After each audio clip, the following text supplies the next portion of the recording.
it is rough, but I touch this, it is smooth. There's a difference. If I don't have that sensation, I will not be able to tell. Let others hear you weep in conversation, in intercession for another brother or sister.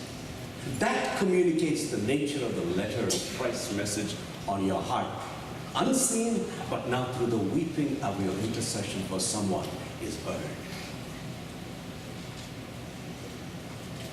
Let them hear your conversation, as we've been talking about, with your family, with church members, with professionals, with younger Christians. Your witness is only as strong as your character. What's your integrity level in your private life? That will be the level which will be transmitted into your professional life. Remember, your witness is only as strong as your character. C.S. Lewis says this: what you see and hear depends a good deal on where you are standing.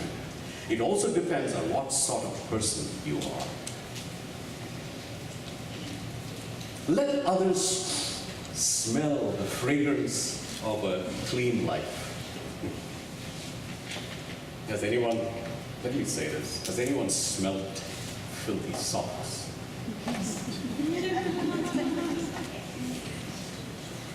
No, you did?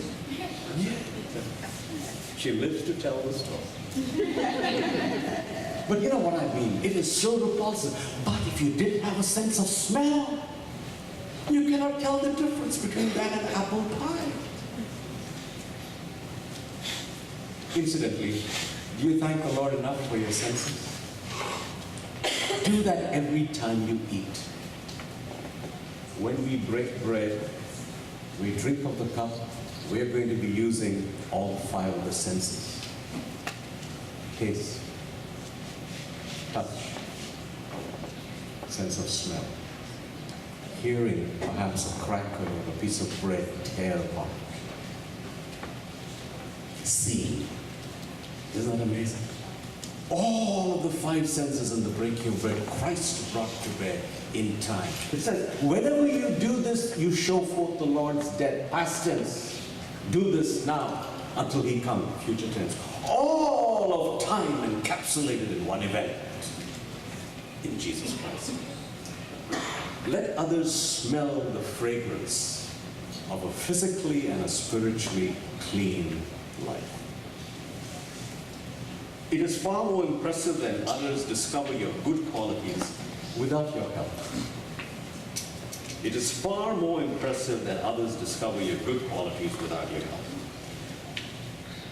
Here's another point. Let others see the marks and scars that living a Christ life has caused on your body. I think each of you look at your body and know some scar you have there. And you can tell a story, right? Just below my right kneecap, I have a scar. I'll never forget ever in my life. I fell on a broken bottle at the age of 8 or 9, and that bottle pierced my bone and I passed out. And that scar remains today. Scars tell a story. Scars can be seen, can be felt by others. As a letter of Christ, you can use those scars, spiritual, physical scars, to demonstrate who Christ is. Amy Carmichael, you know who she is, and you've read some of her works, the Donnerwood Fellowship. Let me read a poem she's written about a scar. Hast thou no scar, no hidden scar, on foot or side or hand? I hear the song is mighty in the land. I hear them hail the bright ascended star. Hast thou no scar? Hast thou no wound? Yet I was wounded by the archer's spent, leaned me against a tree to die, and rent my ravening beast that compassed me I swooned. Hast thou no wound? No wound, no scar? Yet as the master shall the servant be, pierced are the feet that follow me. But thine are whole. Can you have followed far, who has no wound, no scar? Powerful words. He who is a follower of Christ, she who is a follower of Christ, will have scars. scars that tell of a life that is intent on following Christ.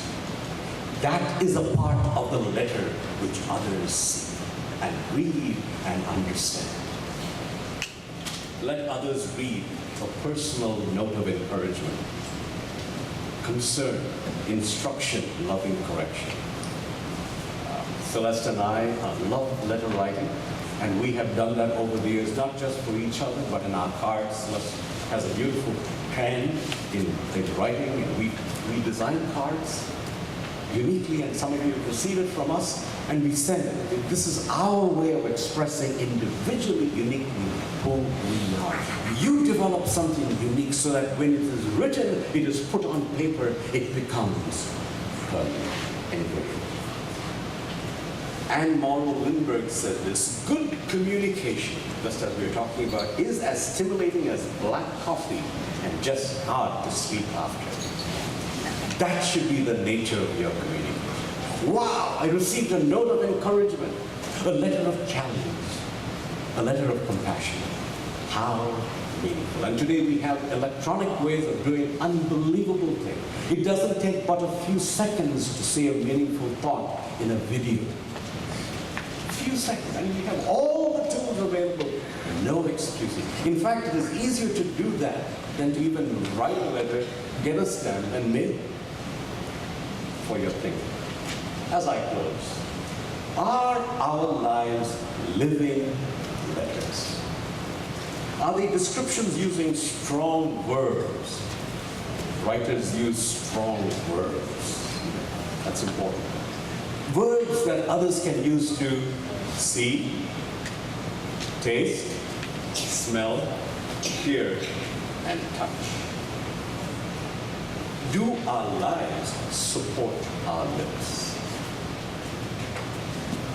They did for Paul through the lives of others. Do our lives support our lips? Not don't do as I do, do as I say.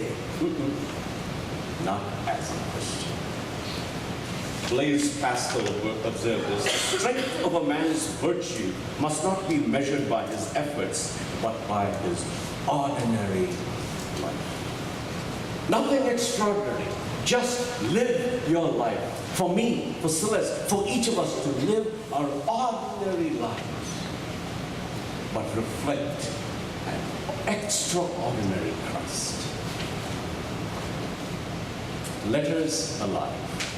Are your lives letters that are alive? In a world that others can plainly read and understand God's message.